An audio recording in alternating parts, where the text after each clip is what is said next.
Assalamualaikum warahmatullahi wabarakatuh. Perkenalkan, nama saya Murtini, mahasiswa Universitas Kusuma Husada Surakarta, alih kredit angkatan 3, NIM AB 202042.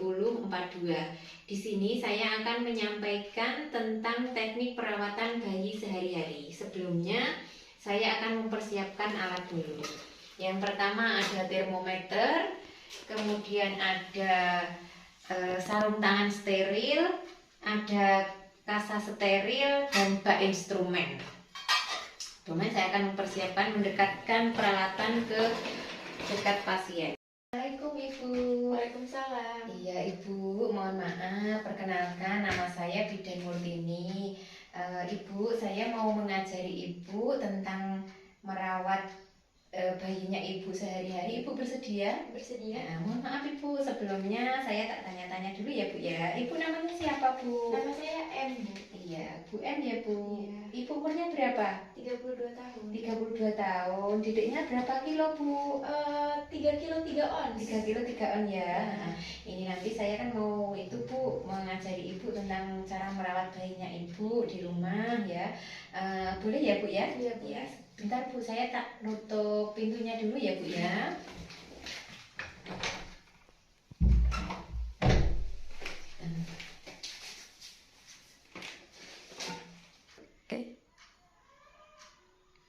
Ibu, ini anak yang pertama ya Bu ya? Iya. Iya, Ibu udah bisa merawat bayinya di rumah? Belum bisa. Belum bisa. Kalau keluarga? Belum bisa juga. Oh, belum bisa juga. Ya, ini Ibu sama keluarganya ya Bu ya? Iya, ini Bu, Ibu sama Bu M. Di sini Ibu mau saya ajari. Nanti gini ya Bu, Ibu kan bayinya harus disusui sampai umur 6 bulan ya Bu, hanya ASI saja. Nah, jadi nanti Ibu menyusui bayinya itu sesering mungkin, atau 2 sampai 3 jam, atau minimal itu 4 jam sekali ya Bu. Jadi misalkan didiknya itu ketiduran terlalu lama, Ibu juga harus segera membangunkan untuk diberikan ASI gitu ya Bu. Jadi jangan nunggu sampai anaknya nanti bangun sendiri nangis, mungkin udah 6 jam nggak disusui, itu kurang benar ya Bu. Nanti itu tadi antara 2 sampai 3 atau minimal itu setiap 4 jam sekali. Begitu ya Bu. Ibu paham ya? Nah, terus Ibu gini Bu, nanti Ibunya kalau di rumah itu kalau misalkan itu Bu tidur itu digabung jadi satu saja di kamar ya Bu, jangan sendiri-sendiri. Nanti didiknya itu ikut satu ruangan sama Ibu, kemudian nanti Ibu bisa melihat kondisi bayinya itu seperti apa sewaktu-waktu ya Bu. Jadi jangan dipisahkan, nanti bayinya itu Ibu bisa melihat, oh bayi Ibu baru kedinginan atau seperti apa. Jadi nanti bayinya itu akan merasa nyaman kalau tinggal satu kamar atau yang mengasuh Ibu dan keluarga, biar didiknya aman, nyaman, kemudian sehat. Seperti itu ya Bu ya? Iya Bu. Ibu paham ya Bu? Paham Bu. Ibu, terus selanjutnya ini saya mau memberikan itu Bu, cara agar bayinya itu tetap bersih, kemudian sehat juga ya Bu ya. Itu nanti misalkan didiknya atau bayinya itu pipis atau BAK, buang air besar, Ibu segera untuk membersihkan, segera diganti popok, segera diganti gedongnya ya Bu. Kemudian Ibu nanti kalau itu Bu menggedong, ya, menggedong itu disesuaikan saja Bu. Misalkan di rumah Ibu itu terlalu dingin, berarti ya harus digedong sampai bayinya itu merasa nyaman. Tapi misalkan Ibu di rumah udaranya panas, itu tidak perlu untuk digedong Bu, cukup dipakaikan baju atau diselimuti, itu sudah cukup, nggak harus digedong. Seperti itu ya Bu. Jadi gedong itu fungsinya hanya untuk menghangatkan dan untuk memberikan kenyamanan. Jadi misalkan nanti didiknya udah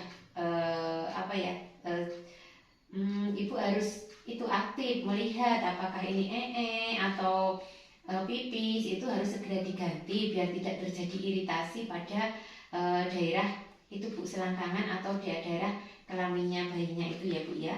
Nah, Ibu mohon maaf, ini bisa ditaruh di tempat tidur, nanti bisa saya ajari untuk itu ya Bu, cara merawat tali pusarnya ya. Nah, boleh dibuka Bu. Ya. Nah, ini saya tak pakai sarung tangan dulu ya Bu ya.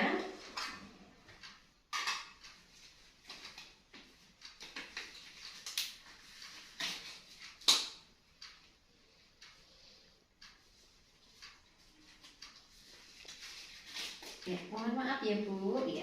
Ini Bu untuk tali pusat itu setiap habis mandi itu harus diganti. Ini apa? Kasanya ya Bu ya, kasanya itu harus diganti. Pagi sama sore itu dimandikan. Nanti tali pusarnya itu dibersihkan pakai sabun pada waktu mandi. Ibu jangan takut. Tapi kalau Ibu nggak punya sarung tangan, yang penting Ibu tangannya bersih. Ya. Setelah memandikan ini ya Bu nih.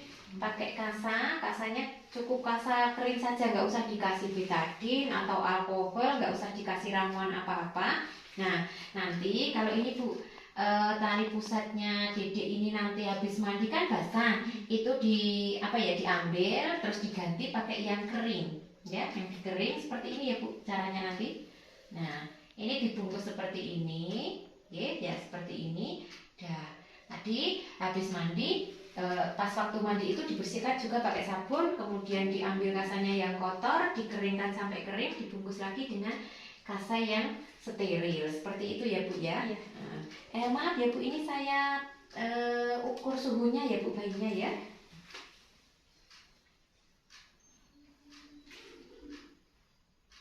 Ya Bu putra nih? Enggak, alhamdulillah. Alhamdulillah ya.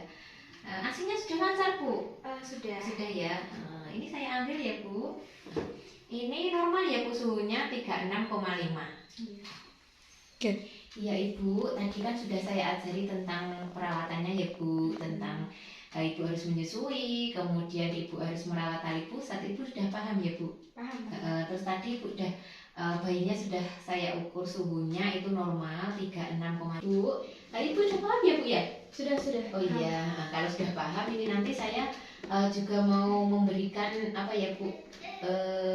memberikan pengertian atau memberikan informasi pada Ibu tentang bahaya-bahaya yang terjadi pada bayi. Misalkan bayinya Ibu nanti pernafasannya itu lebih dari 60 kali. Jadi kayak apa ya Bu? Hembus-hembusan itu ya Bu ya itu. Atau mungkin suhunya itu lebih dari 38 derajat. Ibu punya tab nggak di rumah? Enggak. Enggak ada ya Bu Biasanya ya? kalau itu harus pakai tan ya Bu? Iya, nanti kan Ibu bisa itu mengukur suhunya seperti apa, nanti beli ya Bu ya. Nanti beli itu. Kemudian atau kurang dari 36 ya, jadi kurang dari 36 berarti kan bayinya kedinginan. Kalau lebih dari 38 berarti suhu bayinya panas ya Bu ya. Ya seperti itu tanda bayinya. Kemudian ada bayinya warnanya kuning ya Bu, bayinya warnanya kuning, kemudian lemah, nggak nangis. Ada itu tali pusatnya itu berbau ya, tadi harus diganti seperti tadi, ada tidak berbau. Apabila berbau warnanya merah kemudian keluar nanah, itu tanda-tandanya bayi, tanda-tanda bahaya bayi. Itu misalkan nanti bayinya Ibu mengalami seperti Ibu harus segera menghubungi tenaga kesehatan ya Bu ya. Iya. Ya Ibu sudah paham ya Bu tentang cara perawatan, kemudian mengenali tanda bahaya. Ibu sudah paham ya? Kalau sudah paham, ini mohon maaf ya Bu, saya tak membereskan alat-alat saya dulu. Nanti kalau Ibu ada apa-apa bisa menghubungi saya. Terima kasih ya Bu, Ibu nanti kalau ada apa-apa bisa menghubungi. Saya pamit ya Bu. Terima kasih ya Bu.